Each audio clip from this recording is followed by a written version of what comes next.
Bab 1551, Mendominasi. Penerjemah, Lege. Cek, cek, cek. Raksasa memelototi semua orang dari Ethereal Peak dan berjalan perlahan dengan senyum sinis. Tatapannya ganas dan membuat seseorang merinding.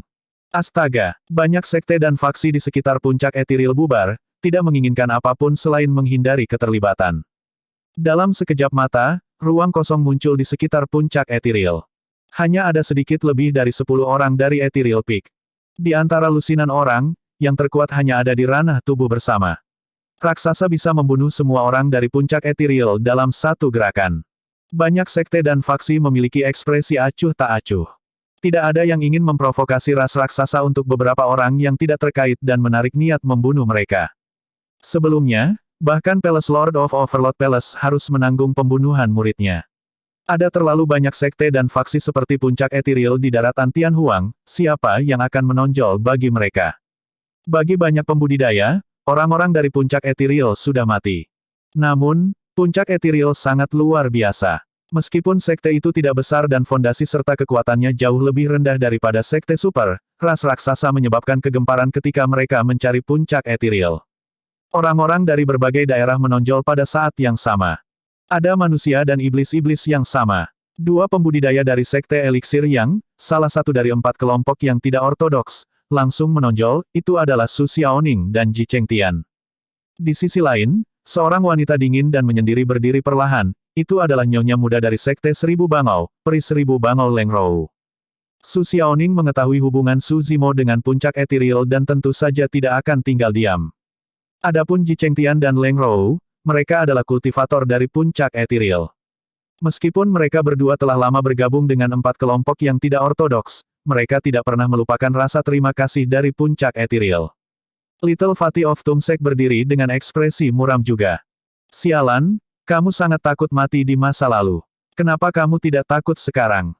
Si Jian menggerutu pelan dan berdiri juga. Ada beberapa hal yang bisa saya sembunyikan. Little Fatih memiliki momen keseriusan yang langka saat dia berkata dengan muram, namun, mereka tidak bisa menyentuh Ethereal Peak. Seorang biksu muda dari biara Dapamkara mengatupkan kedua telapak tangannya dan memegang lentera hijau sambil meneriakkan proklamasi Buddhis dengan lembut sebelum keluar dari kerumunan. Seorang gadis berbaju merah muda dengan kerudung dari sekte gadis murni dari sekte iblis tersenyum lembut dan menonjol. Pada generasi ini, pada akhirnya ada beberapa orang yang, terlepas dari kebaikan, kejahatan, keabadian, iblis atau kultivasi, menganggap kesetiaan lebih penting daripada hidup dan mati. Monyet, harimau roh, king, singa emas, dan rubah kecil juga keluar dari wilayah iblis.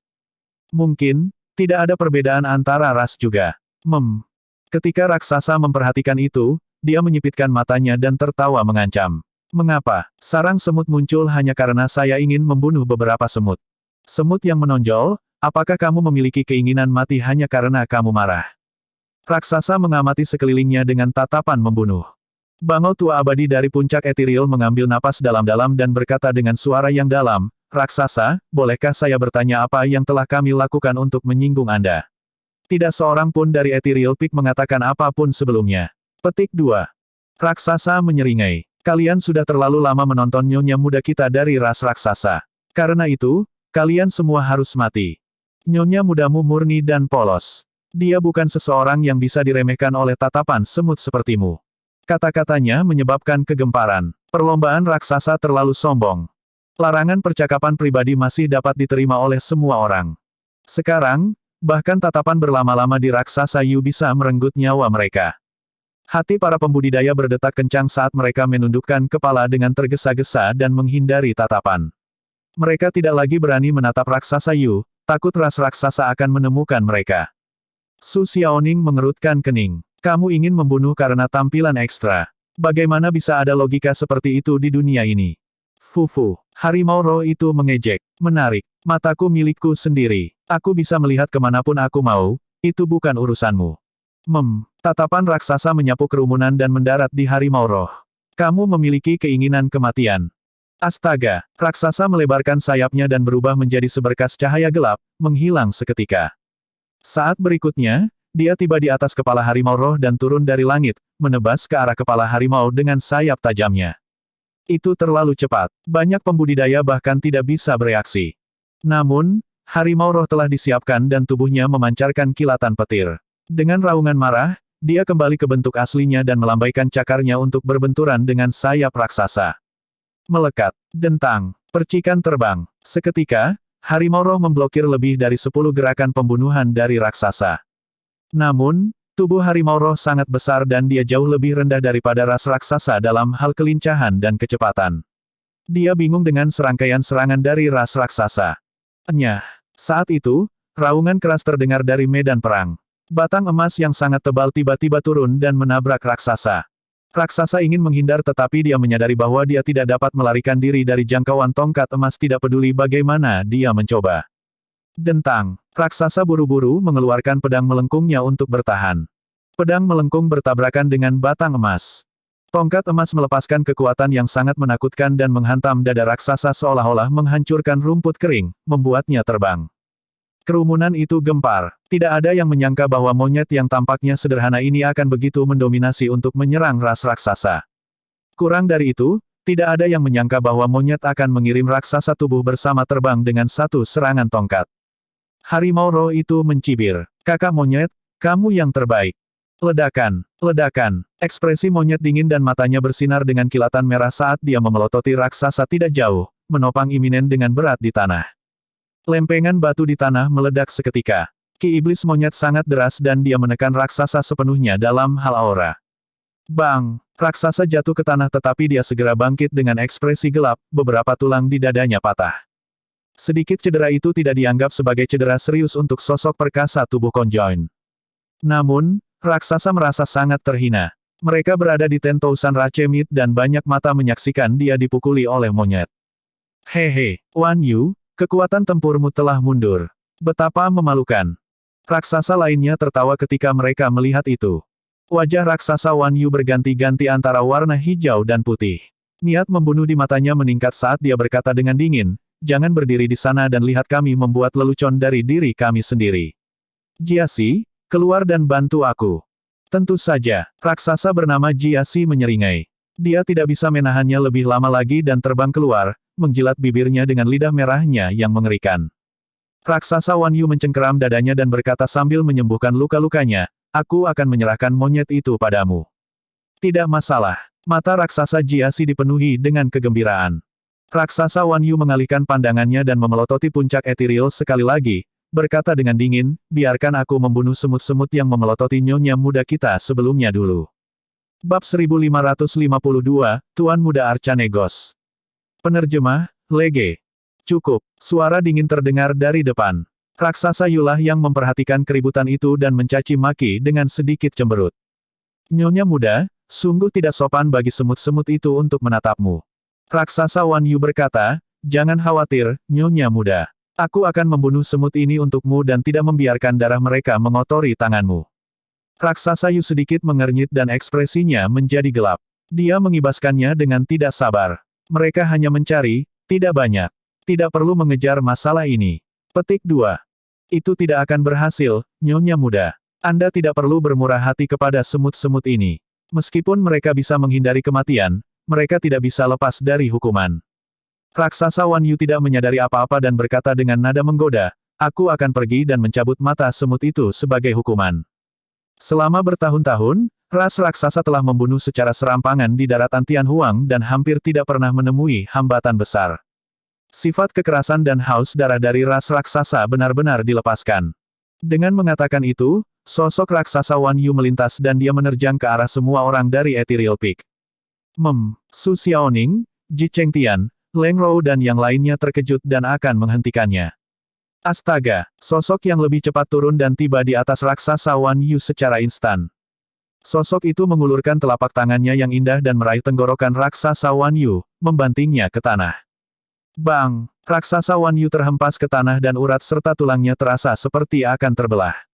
Dia menggertakkan giginya kesakitan dan keringat mengalir di dahinya. Dia akan mengutuk keras ketika dia melihat sosok di depannya. Seketika, dia menelan kata-kata yang akan dia katakan dan hampir menggigit lidahnya. Orang yang melemparkannya ke tanah adalah nyonya muda ras raksasa, Raksasa Yu. Adegan ini mengejutkan semua makhluk hidup dari 10.000 ras. Hanya beberapa pembudidaya puncak etiril yang tampak termenung. Astaga, harimau roh tidak terganggu oleh keributan itu dan mencibir jahat, tidak khawatir tentang konsekuensinya. Apa yang sedang terjadi? Memulai dengan beberapa pertempuran internal. Petik 2. Nyonya muda, mengapa? Raksasa Wan Yu merasa sedih dan bingung. Raksasa Yu memiliki ekspresi dingin dan berkata perlahan, aku baru saja mengatakan bahwa tidak perlu melanjutkan masalah ini. Apakah kamu tidak mendengarku? Aku hanya. Raksasa Wan Yu ingin menjelaskan dirinya sendiri. Diam. Raksasa Yu maju dan menginjak wajah raksasa Wan Yu. Penglihatan raksasa Wan Yu menjadi gelap dan dia pingsan di tempat. Jepret. Suara tulang retak yang menggelegar bisa terdengar. Semua makhluk hidup sedikit tersentak ketika mereka mendengar itu, satu hentakan itu menghancurkan wajah raksasa Wan Yu. Ketika makhluk hidup dari 10.000 ras melihat betapa cantiknya raksasa Yu, mereka mengira bahwa dia adalah orang yang lembut dan santai. Memikirkan bahwa serangan mendadaknya akan sangat menakutkan dan ganas sehingga bahkan anggota klannya lumpuh. Yang paling penting, makhluk hidup dari 10.000 ras benar-benar bingung. Mereka tidak mengerti mengapa raksasa Yu yang cantik tiba-tiba marah, apakah hanya karena raksasa Wan Yu tidak mematuhi perintahnya. Bahkan ras raksasa pun bingung, apalagi makhluk hidup yang hadir. Awalnya, raksasa Jiasi ingin berurusan dengan monyet.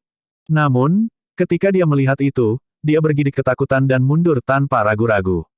Setelah kejadian itu, banyak raksasa tiba di daerah milik ras primordial dan tidak ada lagi raksasa yang melompat keluar untuk membunuh. Semuanya tenang. Banyak pembudidaya mengangguk pada diri mereka sendiri saat mereka mendapatkan lebih banyak kepercayaan dalam pertemuan 10.000 ras. Dari kelihatannya, raksasa Yu seharusnya ada di sini untuk merundingkan rekonsiliasi dengan kita manusia. Ethereal Peak benar-benar beruntung. Jika raksasa Yu tidak menyerang, pertempuran besar akan pecah.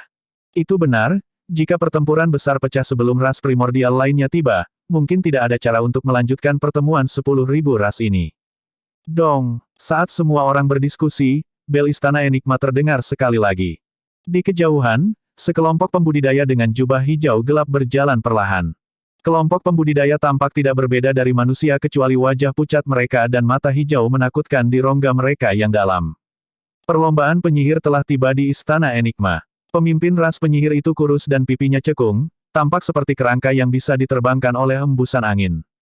Namun, ketika makhluk hidup dari 10.000 ras melihat makhluk ras penyihir itu, jantung mereka berdetak kencang dan mereka mengeluarkan ekspresi ketakutan. Itu Tuan Muda Arcanegos, kan? Harus. Saya mendengar bahwa ketika dia muncul 20 tahun yang lalu, dia melepaskan kutukan roh esensi dalam pertempuran dan melukai seorang patriark manusia dengan parah. Iya, meskipun patriark itu melarikan diri, dia meninggal tidak lama kemudian. Itu terlalu menakutkan. Banyak pembudidaya menundukkan kepala dan tidak berani menatap para penyihir, takut kutukan akan turun. Salam, Tuan Muda Arcanegos. Silakan masuk. Penguasa istana-istana Enigma memimpin banyak pembudidaya istana Enigma maju dan menyambut kelompok itu. Tuan Muda Arcanegos tanpa ekspresi dan berjalan melewati para pembudidaya istana Enigma dengan banyak penyihir bahkan tanpa melihat ke tuan istana. Ini bukan penghinaan. Itu benar-benar pengabaian. Ekspresi Palace Lord of Enigma Palace sedikit berubah. Namun, setelah 100 tahun berkultivasi, dia menjadi lebih tenang dan bisa tetap acuh tak acuh meskipun dihina seperti itu, hanya tersenyum tipis. Saat itu, seorang kultivator istana Enigma tiba-tiba mengeluarkan tangisan tragis dan jatuh ke tanah. Dia berjuang dan berguling terus-menerus saat kabut hijau menyebar dari tubuhnya. Kultivator itu tampaknya sangat kesakitan saat dia merobek pakaian di tubuhnya berulang kali.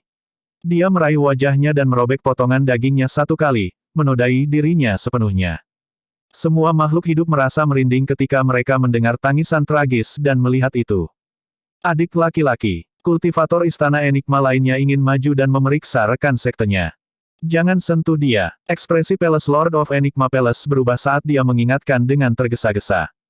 Sayangnya, sudah terlambat. Ketika pembudidaya istana Enigma di belakang menyentuh pembudidaya di tanah, telapak tangannya juga ternoda oleh kabut hijau. Seketika, daging di telapak kultivator istana Enigma mulai berkarat dan rontok.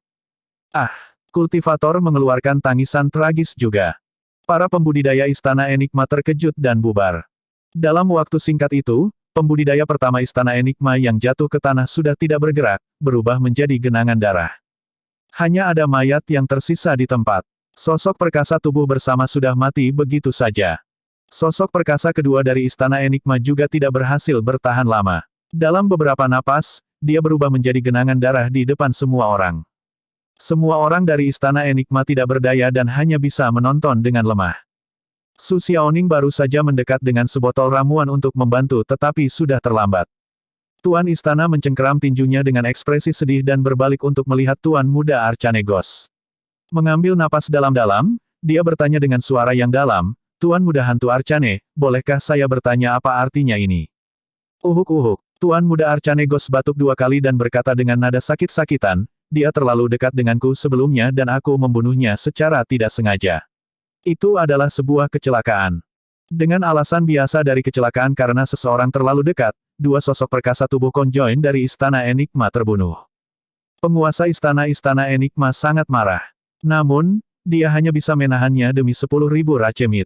Para pembudidaya terdiam dan hati mereka dipenuhi dengan kesedihan. Pada saat itu, mereka secara bertahap mengalami masa biadab, berdarah dingin, kejam dan tanpa ampun dari era primordial seperti yang dinyatakan dalam legenda. Bab 1553, Mata Liar. Penerjemah, Lege. Dengan hanya kedatangan 2 ras primordial, ras raksasa dan penyihir telah mengambil inisiatif untuk mengintimidasi orang lain. Banyak pembudidaya diam-diam khawatir. Situasinya sepertinya tidak bagus. Master Sekte Lembah Snowdrift adalah wanita paruh baya yang cantik. Dia tampak lembut dan bergumam pelan dengan sedikit kekhawatiran. Amitabha, kepala biara Huisen dari biara Dapamkara melantunkan proklamasi Buddhis dengan ekspresi khawatir. Ras primordial terlalu mendominasi dan ras manusia secara alami tidak memiliki banyak ruang untuk negosiasi. Dengan demikian, hasil dari pertemuan 10.000 perlombaan ini juga tidak akan menguntungkan. Dong, lonceng Istana Enigma terdengar sekali lagi. Kabut darah besar melayang dari jauh dengan sosok yang samar-samar terlihat di dalamnya. Sebelum mereka tiba di atas Istana Enigma, bau darah menyebar. Perlombaan anggur darah. 100 tahun yang lalu, ras Bloodfin menghancurkan Sekte Duel Selatan, salah satu sekte atas. Pada akhirnya, mereka ditekan oleh Desolate Martial di Six Stars Mountain dan bahkan tuan muda dari ras Bloodfin saat itu, Teng Lingxi, terbunuh. Pertempuran itu telah mempermalukan ras Bloodfin. Namun, ras anggur darah terkenal dalam 100 tahun terakhir. Belum lama ini, Clearwind Temple, salah satu sekte abadi, dihancurkan. Lebih dari 10 leluhur Mahayana dari kuil angin cerah tewas dalam pertempuran itu. Pada akhirnya, Kaisar Kuil Angin Jernih bahkan muncul dan dimakamkan di puncak Gunung Angin Cerah, menyebabkan kegemparan besar di dunia kultivasi. Dibandingkan dengan ras anggur darah, ras penyihir dan raksasa tidak berbuat banyak selama bertahun-tahun. Hati banyak pembudidaya berdetak kencang dan mereka menjadi gugup seketika, takut mereka akan dibunuh jika ras anggur darah memperhatikan mereka. Palace Lord of Enigma Palace menarik napas dalam-dalam dan menekan amarah di hatinya. Ekspresinya kembali normal saat dia menyambut semua orang dengan kepalan tangan. Salam, ras anggur darah. Silakan masuk. Tuan muda ras Bloodfin saat ini adalah Teng Luo. Dia juga monster yang sangat terkenal yang menjelma dari ras Bloodfin. Namun, jika Teng Lingxi tidak mati, Teng Luo tidak akan memiliki kesempatan untuk menjadi tuan muda dari ras anggur darah. Haus darahnya bahkan sebanding dengan Teng Lingxi. Betapa ramainya, Teng Luo memukul bibirnya dan melihat sekeliling kerumunan, berkata dengan penuh semangat, saya tidak sabar untuk makan begitu banyak makanan segar. Hehehehe, banyak Bloodfin tertawa terbahak-bahak. Makhluk hidup dari 10.000 ras merasa hati mereka menjadi dingin ketika mereka mendengar itu. Ras Bloodfin tidak menyembunyikan pikiran mereka saat mereka tiba. Di mata mereka, semua makhluk hidup dari 10.000 ras hanyalah makanan. Teng Luo mengamati sekeliling dan makhluk hidup dari 10.000 ras menghindarinya, tidak berani menatap matanya. Hahaha, dia sombong dan berkata sambil tersenyum, jangan khawatir. Saya baru saja mengkonsumsi ratusan makanan dan saya belum lapar. Saat dia mengatakan itu, Teng Luo memimpin balapan Bloodfin. Banyak pembudidaya menghela nafas lega. Dong, dong. Bel berbunyi 2 kali berturut-turut. Di cakrawala yang jauh, 2 kelompok pembudidaya melaju kencang. Para pembudidaya di sebelah kiri semuanya tinggi dengan rambut emas dan mata biru. Laki-laki itu tampan dan perempuan itu cantik. Mereka tiba bersama seperti pasangan emas. Ras dewa telah tiba, kultivator di sisi lain tampak tidak berbeda dari manusia. Namun, ada bekas luka darah samar di glabela mereka yang menyerupai mata tertutup.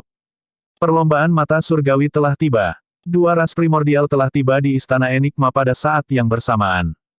Palace Lord of Enigma Palace muncul sekali lagi dan menyambut dua ras masuk. Pemimpin ras dewa seharusnya adalah Dewi Xiaoxiang. Memang, dia tak tertandingi dan tanpa cacat, sebanding dengan raksasa Yu. Banyak pembudidaya tidak bisa tidak memuji wanita yang memimpin ras dewa. Aneh, dikatakan bahwa Dewi Xiaoxiang dari ras dewa dan penguasa Cakrawala adalah pasangan emas. Mereka adalah pasangan yang dibuat di surga dan mereka sering muncul bergandengan tangan. Mengapa kita hanya melihat Dewi dan bukan penguasa di acara besar seperti itu? Petik 2. Saya tidak yakin. Dia pasti tertunda oleh sesuatu. Beberapa pembudidaya berbicara secara diam-diam dengan kesadaran roh mereka. Siapa orang buta yang memimpin ras mata surgawi? Saat itu, Tuan muda dari salah satu sekte atas, Heaven Sucking Sect, bertanya secara diam-diam dengan transmisi suara menggunakan kesadaran rohnya. Pemimpin ras mata surgawi memiliki rambut sebahu dan tanpa ekspresi. Ada dua lubang hitam pekat di matanya yang tampak menakutkan. Sekte Master of Heaven Sucking Sect mengirim transmisi suara, orang buta apa? Hati-hati, orang itu tidak boleh dianggap enteng dan kejam. Jangan mendapat masalah besar. Sekte Master, jangan khawatir. Kami berkomunikasi dengan kesadaran roh kami dan dia tidak dapat mendengar kami, kata Tuan Muda Sekte Pengguncang Surga dengan acuh tak acuh. Tidak ada yang salah dengan berhati-hati. Sekte Master of Heaven Sucking Sect mengingatkan sebelum menjelaskan, orang itu adalah Tuan Muda dari ras mata surgawi, Savageai. Saya mendengar bahwa dia menghancurkan matanya sendiri untuk mengolah mata surgawi ketika dia masih muda. Petik 2. Ah, Tuan Muda dari Heaven Sucking Sect diam-diam terdiam. Sekte Master of Heaven Sucking Sect melanjutkan, jika Savageai begitu kejam pada dirinya sendiri, bagaimana menurutmu dia memperlakukan orang lain? Sekarang dia berada di alam leluhur setengah bela diri, dia benar-benar dapat menumbuhkan kembali matanya, kan? Tuan Muda dari Heaven Sucking Sect bertanya lagi. Sekte Master of Heaven Sucking Sect menggelengkan kepalanya. Jika matanya kembali normal, itu setara dengan melumpuhkan lebih dari setengah kultivasinya. Fakta bahwa dia menamakan dirinya Savageai berarti dia telah memutuskan bahwa dia tidak akan melihat cahaya hari lagi. Betapa kejamnya. Tuan Muda dari Heaven Sucking Sect meringis dan mengirim transmisi suara. Apa asyiknya menjalani hidup tanpa melihat apapun demi kultivasi. Saat itu, Tuan Muda dari ras mata surgawi tiba-tiba berhenti di jalurnya. Berbalik perlahan, sepasang lubang hitam pekat menghadap ke arah Heaven Sucking Sect. Pada saat itu, ekspresi Master Sekte dan Tuan Muda dari Heaven Sucking Sect berubah dan mereka merasakan kulit kepala mereka tertusuk. Jantung mereka sepertinya berhenti berdetak. Rekan Daois Savageai, apakah ada sesuatu? Sekte Master of Heaven Sucking Sect mencoba yang terbaik untuk tetap tenang tetapi suaranya tidak bisa menahan gemetar. Savageai berkata dengan acuh tak acuh, aku benci mendengar orang mendiskusikan mataku. Terlebih lagi, kalian bahkan menggunakan istilah yang sangat tidak ingin aku dengar, buta. Ekspresi Master Sekte dan Tuan Muda dari Heaven Sucking Sect menjadi sangat pucat saat keringat dingin langsung mengalir. Savageai menyeringai dengan ekspresi mengejek. Apakah kamu pikir aku tidak akan bisa mendengar kalian hanya karena kamu berkomunikasi dengan kesadaran rohmu? Karena dia menghancurkan matanya sendiri, dia secara alami bisa mendengar hal-hal yang tidak bisa dilakukan orang lain. Tiba-tiba, retakan halus muncul dari mata surgawi di glabella mata Savage. Fluktuasi energi yang sangat mengerikan meledak dan sinar dingin raksasa menyapu arah Heaven Sucking Sect. Itu terlalu cepat. Kekuatan teknik visual benar-benar instan. Selanjutnya, itu adalah teknik visual dari Tuan Muda ras mata surgawi. Mata Tuan Muda dan Master Sekte dari Heaven Sucking Sect melebar dan ekspresi mereka membeku. Uff, uff, uff. Kabut darah menyembur keluar dan lusinan pembudidaya dari Heaven Sucking Sect dan 3 sosok perkasa tubuh bersama dibunuh oleh teknik visual dalam sekejap mata dengan roh esensi mereka hancur. Hanya ada setumpuk daging cincang yang tersisa di tanah dengan bau darah yang menyengat. Savageai hanya membuka matanya dan semua pembudidaya dari Heaven Sucking Sect mati. Semuanya menjadi sunyi. Semua makhluk hidup terpana oleh metode kejam Savageai dan bahkan tidak berani mengambil napas dalam-dalam. Secara alami ada alasan mengapa ras primordial mampu mendominasi daratan Tianhuang dan menguasai 10.000 ras di era primordial. Melawan Tuan Muda dari ras primordial, sosok perkasa dari ras manusia sama tidak pentingnya dengan semut dan bisa dihancurkan dengan mudah. Bab 1554, 4 Pangeran. Saudara Savageai, kamu benar-benar mampu. Teng Luo menyeringai dan memuji. Savage mengangguk sedikit ke arah Teng Luo sebagai bentuk sapaan. Palace Lord of Enigma Palace melirik ras dewa dan sedikit mengernyit. Bolehkah saya bertanya mengapa penguasa Cakrawala tidak ada di sini, Dewi Xiaoxiang? Hak apa yang harus Anda tanyakan tentang lokasi penguasa? Dewi Xiaoxiang melirik ke samping dan bertanya dengan ekspresi tidak ramah. Tidak, Anda salah paham, Dewi.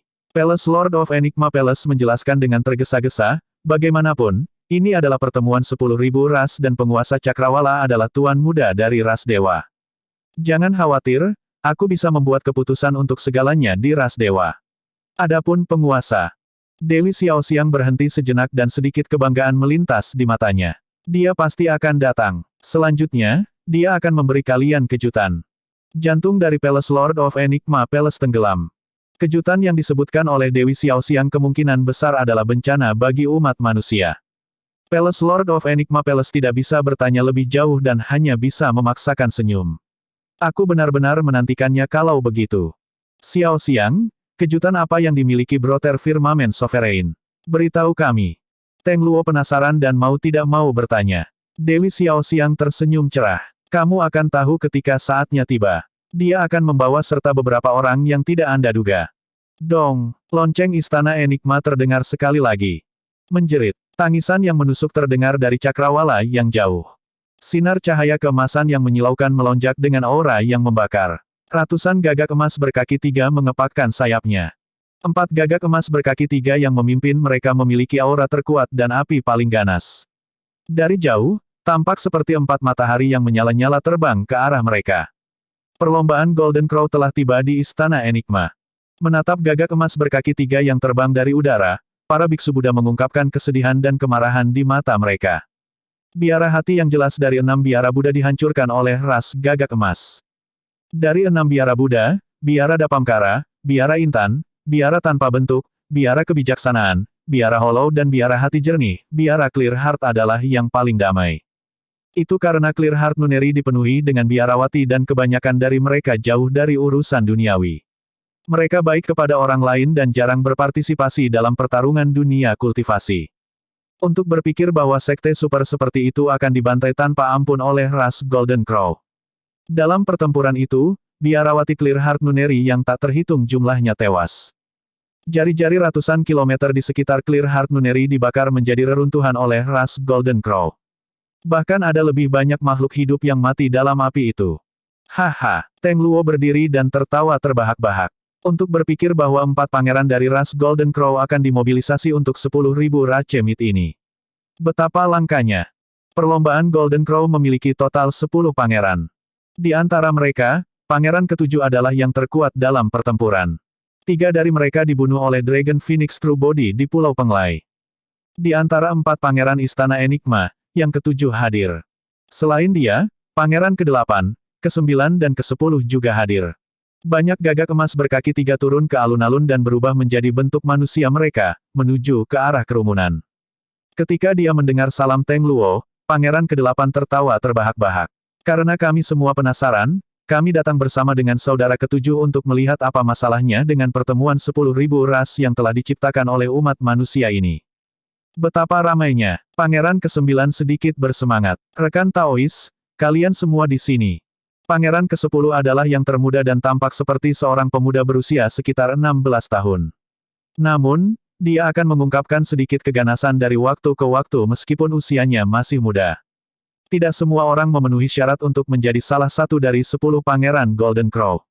Ini adalah gelar yang hanya bisa diperoleh setelah pertumpahan darah yang tak terhitung jumlahnya dan menginjak mayat banyak klan, itu sangat mulia. Meskipun pangeran ke-10 belum tua, tangannya berlumuran darah tanpa akhir. Tanpa keganasannya, dia tidak akan bisa mengambil posisi di 10 pangeran gagak emas. 4 pangeran dari ras gagak emas berkumpul memiliki kepribadian yang berbeda. Pangeran ke-7 memiliki wajah yang dingin dan tanpa ekspresi dan tidak mengatakan apa-apa sepanjang waktu. Pangeran ke-8 dan ke-9 jelas lebih bersemangat. Adapun pangeran ke-10, meskipun dia tidak mengatakan apa-apa, matanya bergerak ke kiri dan ke kanan, tidak ada yang bisa membaca pikirannya. 6 ras primordial semuanya ada di sini. Di antara 9 ras primordial, hanya 6 ras primordial yang menyatakan kesediaan mereka untuk mengambil bagian dalam pertemuan 10.000 perlombaan. Tidak ada berita dari ras naga, barbar dan kun. Dengan kata lain, 10.000 Rache Meet bisa dimulai. Penguasa istana-istana Enigma menarik napas dalam-dalam dan berdiri, menyatakan, "Terima kasih, rekan Taois dari 10.000 ras, karena telah memberi hormat kepada istana Enigma untuk datang dan menghadiri acara ini. Dengan ini saya menyatakan bahwa 10.000 perlombaan akan secara resmi." Tunggu, sebelum Palace Lord of Enigma Palace selesai, dia diinterupsi. Ras Pangeran ke-8 Gagak Emas menonjol dan melirik curiga pada penguasa istana-istana Enigma dengan ekspresi menghina saat dia mencibir, "Orang tua, siapa kamu? Siapa bilang kamu memenuhi syarat untuk menjadi tuan rumah 10.000 Rache Meet?" Petik 2. Ekspresi Palace Lord of Enigma Palace tidak berubah saat dia berkata dengan suara yang dalam, "Saya adalah Palace Lord of Enigma Palace dan gelar Dao saya adalah King Se. Istana Enigma adalah orang yang memprakarsai temu perlombaan 10.000 kali ini dan diadakan di Istana Enigma. Secara alami, saya harus menjadi tuan rumah. Apakah Pangeran ke-8 keberatan?" "Keberatan." Pangeran ke-8 mengangkat bahu. "Tentu ada keberatan. Turunlah, kau merusak pemandangan." Hahaha. Banyak Gagak Emas tertawa terbahak-bahak.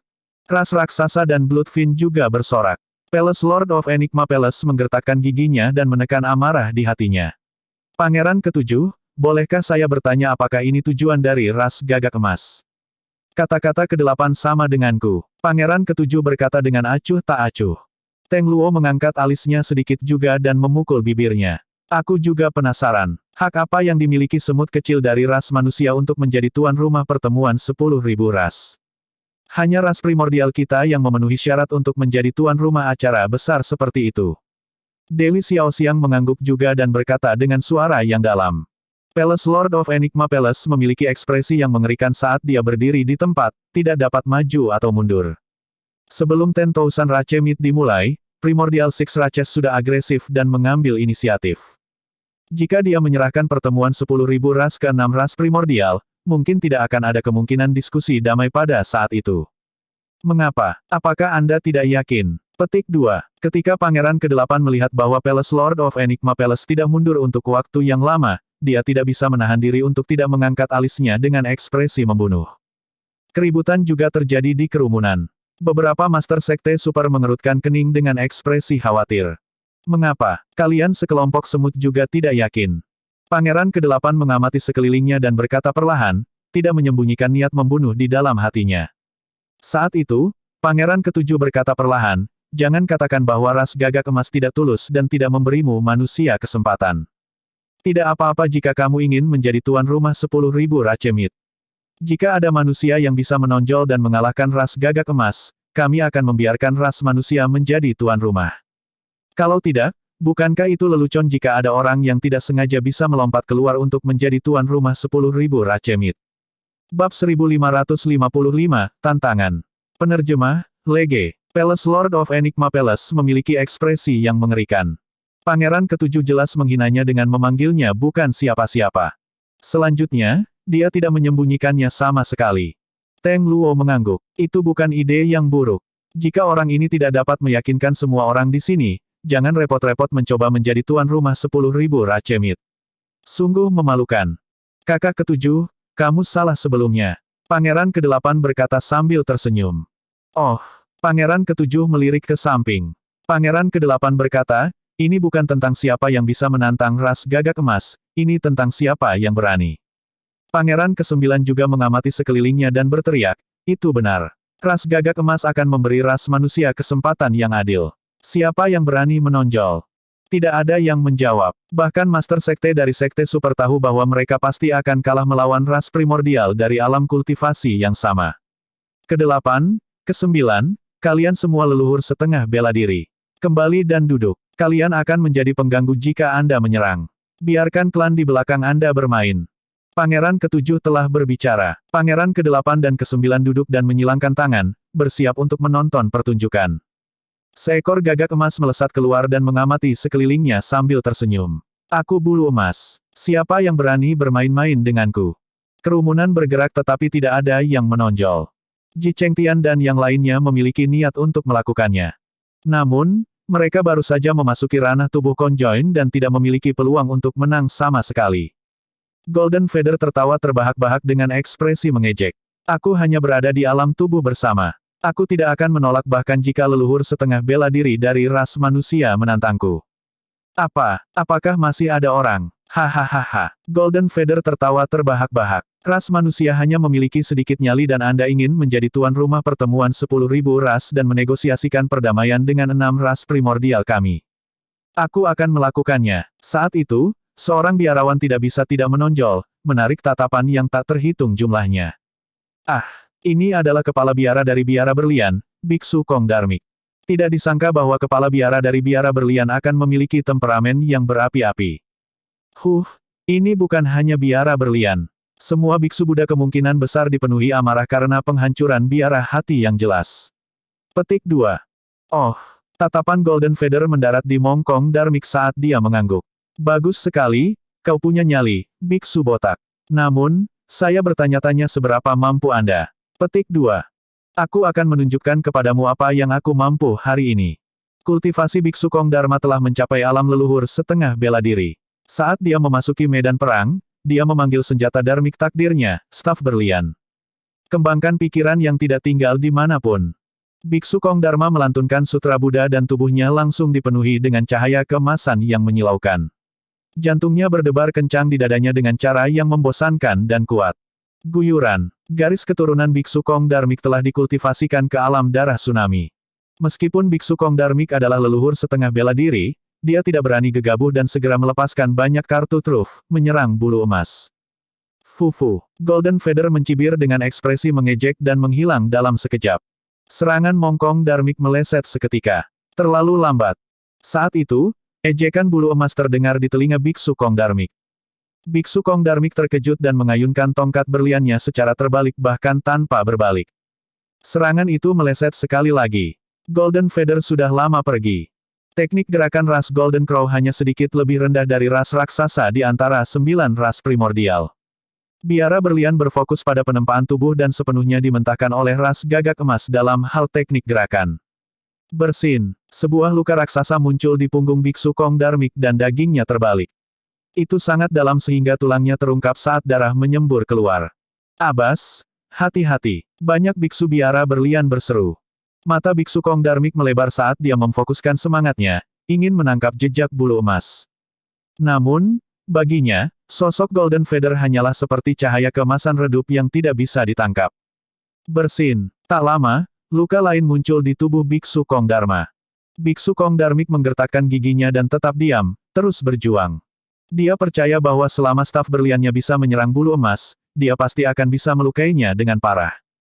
Sayangnya, dia bahkan tidak bisa menyentuh sudut pakaian Golden Feather. Mendesah. Kepala biara Dapamkara, Biksu Huisen, menghela nafas. Tak lama kemudian, Biksu Kong Darmik diliputi luka dan penghalang emas di tubuhnya sedikit meredup saat ki darahnya berangsur-angsur memburuk. Akui kekalahan. Kami mengaku kalah. Murid tituler dari biara berlian menonjol dan berteriak. Biksu Kong Dharma juga terengah-engah. Aku tidak bisa mengalahkanmu. Anda telah menang. Saat dia mengatakan itu, dia ingin mundur ke kerumunan biara berlian. Kamu masih ingin pergi. Suara dingin Golden Feather bergema di sekitar Mongkong Darmik, tidak menentu dan tidak dapat diprediksi. Ki darah Biksu Kong Darmik sangat terkuras dan waktu reaksi serta pertahanannya sangat berkurang. Tiba-tiba, Golden Feather muncul di belakang Mongkong Darmik dan mengulurkan telapak tangannya, menusuk kuku tajamnya ke kepala Mongkong. Biksu Kong Darmik berhenti dan tatapannya meredup. Kekuatan hidup di tubuhnya berkurang dan roh esensinya tertusuk oleh kuku Golden Feather. Biksu Kong Dharma telah mati. Abbas, para biarawan dari biara berlian menangis dengan tragis dan menyerbu ke depan. Mengapa? Kamu ingin mati bersama? Tatapan Golden Feather meningkat dan dia berubah menjadi seberkas cahaya keemasan, bola balik melewati kerumunan. Kilatan darah muncul. Dalam sekejap mata, 3 biksu biara berlian di depan tewas di tempat. Para biarawan biara berlian yang tersisa ketakutan dan berhenti di jalur mereka, tidak berani maju.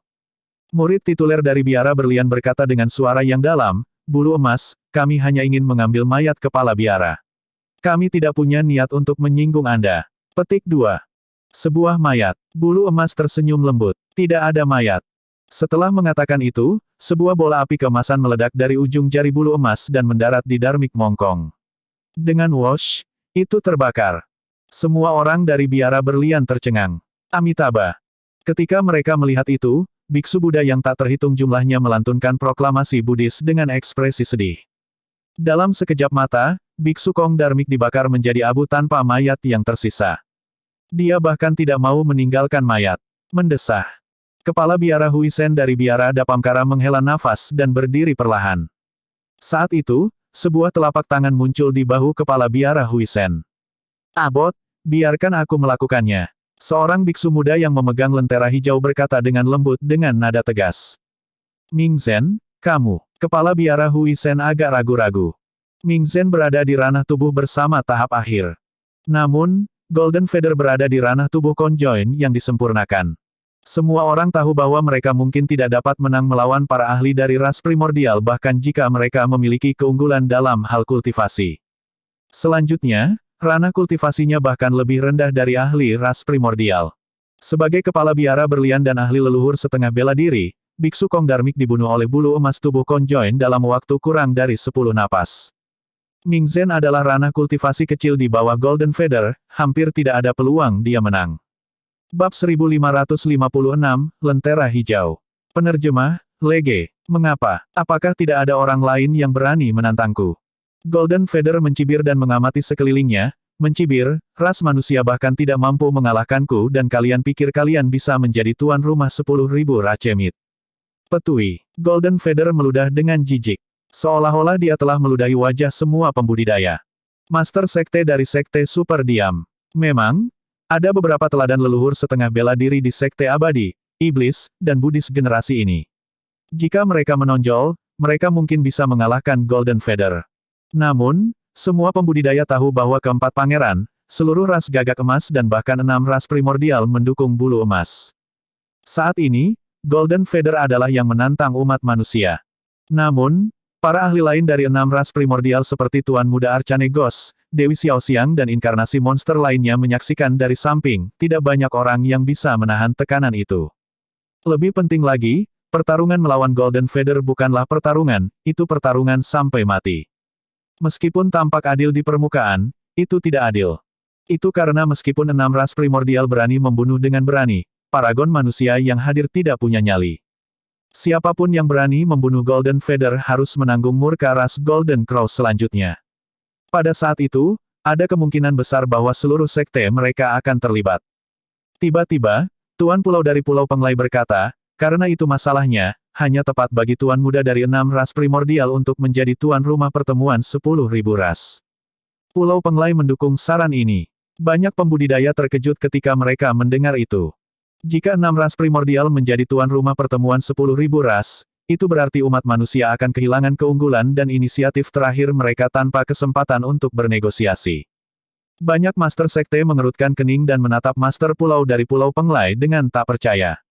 Tuan Istana-Istana Enigma berkata dengan ekspresi muram, Tianqi, ada beberapa saran yang harus kamu perhatikan. Aku juga setuju. Tiba-tiba, master sekte dari Sekte Biduk Surgawi berkata, karena Istana Enigma tidak memenuhi syarat, itu normal bagi 6 ras primordial untuk menampungnya.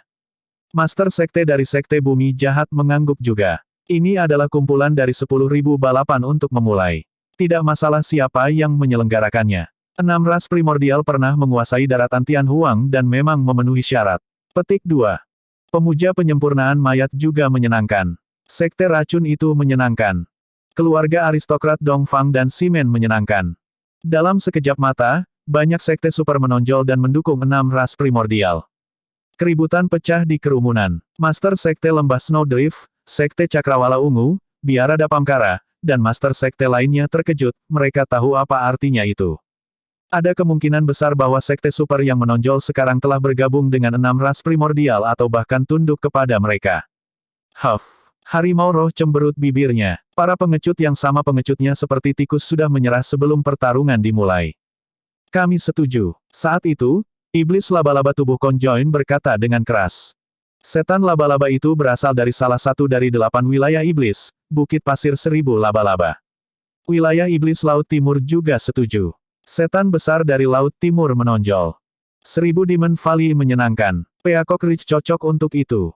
Dalam sekejap mata, setengah dari 8 wilayah iblis menonjol dan setuju bahwa 6 ras primordial harus menjadi tuan rumah pertemuan 10.000 ras.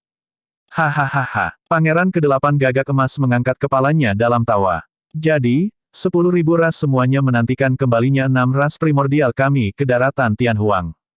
Karena semua makhluk hidup dari 10.000 ras menyetujuinya, kami akan menerimanya. Saya tidak setuju. Saat itu, suara yang tidak tepat waktu terdengar. Kedengarannya sangat menusuk bagi para ahli dari 6 ras primordial. Seorang biksu muda berjalan keluar perlahan. Biksu botak lain ada di sini untuk mati. Sebelum keempat pangeran bisa berbicara, ekspresi bulu emas menjadi gelap saat dia memelototi biksu muda itu dengan membunuh. Dia bisa menyerang kapan saja. Siapa biksu kecil itu? Dia hanya di alam tubuh konjoin tahap akhir. Apakah dia di sini untuk mati? Ming Zhen dari Biara Dapamkara memiliki warisan Fahua dan Biara Daming dan bahkan memperoleh warisan Bodhisattva Sitigarba di tanah warisan Dao. Dia pernah menjadi murid tituler dari Biara Dapamkara dan harus memiliki beberapa cara. Tidak ada gunanya memiliki beberapa cara. Dia mencari kematian dengan memiliki alam kultivasi yang lebih rendah daripada ras Gagak Emas. Saya mendengar bahwa Biksu Ming Zhen memiliki hubungan yang baik dengan Desolate Martial. Ngomong-ngomong, jika Desolate Martial masih ada, dia pasti akan mampu melawan para ahli dari 6 ras primordial dengan kekuatan tempurnya. Banyak pembudidaya memiliki ekspresi yang bertentangan saat menyebutkan Desolate Martial. Sampai titik kebangkitan Desolate Martial ini, dia menjadi sasaran dan bahkan diburu oleh sekte super secara kolektif. Namun, banyak sekte tidak dapat menyangkal fakta tersebut. Desolate Martial adalah monster terkuat yang menjelma dalam ras manusia di generasi ini. Alam tubuh bersama tahap akhir. Di medan perang, Golden Feather menatap Ming Zhen dan tiba-tiba mencibir, sepertinya tidak banyak manusia yang tersisa. Memikirkan bahwa bahkan tubuh konjoin tahap akhir ingin muncul dan mati sekarang. Petik 2. Kenapa? Kamu ingin menantang seseorang di atas levelmu, biksu botak. Amitabha. Ming Zhen memegang lentera hijau di tangan kirinya dan menggelengkan kepalanya dengan lembut. Saya hanya ingin penjelasan untuk senior Kong Darmik serta rekan Daois dari Clear Heart Nunnery. Baiklah, aku akan mengirimmu ke neraka untuk menemui mereka segera. Tatapan Golden Feather meningkat dan dia menghilang di tempat dalam sekejap. Dalam sekejap mata, bulu emas telah tiba di belakang Ming Zhen. Dia mengulurkan tangan dan kukunya yang tajam menancap di kepala Ming Zhen. Teknik gerakannya terlalu cepat. Sebagian besar pembudidaya yang hadir tidak dapat menangkap jejak bulu emas sama sekali dan yang bisa mereka lihat hanyalah seberkas cahaya keemasan yang berkedip-kedip.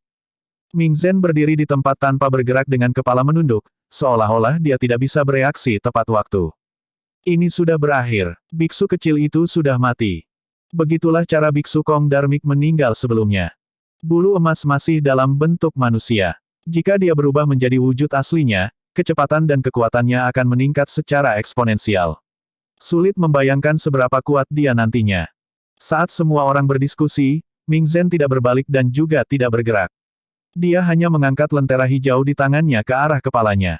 Ada nyala api seukuran kelingking yang menyala di lentera hijau, seolah-olah bisa dipadamkan dengan sekali cubit. Namun, ketika telapak Golden Feather mendarat di gumpalan api, dia bergidik seolah-olah dia gelisah dan menarik kembali telapak tangannya. Melolong. Golden Feather menjerit tragis dan mundur dengan ekspresi sedih. Makhluk hidup dari 10.000 ras memandang dengan ekspresi terkejut. Sebuah lubang besar terbakar di telapak Golden Feather tetapi tidak ada setetes darah pun yang mengalir keluar, daging di sekitarnya hangus. Adegan ini benar-benar melebihi harapan makhluk hidup dari 10.000 ras. Bulu emas hilang. Senjata Dharma apa itu? Itu sangat kuat. Ini tampaknya adalah harta karun Dharma takdir dari guru pendiri Biara Dapamkara. Cahaya tanpa batas Kaisar Buddha. Itu bukan senjata Dharma tapi senjata Kaisar. Ah, itu lentera hijau itu. Betul sekali. Saya mendengar bahwa dalam perang kuno, lentera hijau dihancurkan oleh Kaisar dari ras primordial dan jatuh dari ranah senjata Kaisar menjadi senjata Dharma biasa. Untuk berpikir bahwa senjata Dharma ini akan diturunkan ke Ming Zhen.